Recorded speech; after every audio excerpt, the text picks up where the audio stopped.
যে ঘরে নামাজ নাই সে ঘরে যতই আয় রোজগার হোক না কেন বরকত থাকবে না।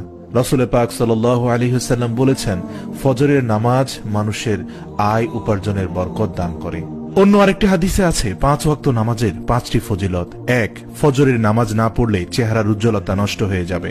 2, জোহরের নামাজ না পড়লে রুজির বরকত কমে যাবে। 3, আসরের নামাজ না পড়লে শরীরের শক্তি কমে আসবে। মাগরিবের নামাজ না পড়লে সন্তানাদি কোনো উপকারে আসবে না। এশার নামাজ না পড়লে নিদ্রায় পরিতৃপ্তি হবে না। আল্লাহু আকবার। আল্লাহ রাব্বুল আলামিন নামাজের মাধ্যমে আমাদের ঘরের বরকত আনার তৌফিক দান করুক। অতএব আসুন আমরা ঘরের বরকতকে স্থায়ী রাখতে মিথ্যা পরিত্যাগ করি, আল্লাহর শুকরিয়া আদায় করি, অপচয় থেকে মুক্ত থাকি এবং সাথে সাথে 5 ওয়াক্ত নামাজ জামায়াতের সাথে আদায় করি। আল্লাহ পাক আমাদের সকলকে বুঝার ও আমল করার তৌফিক দান করুক।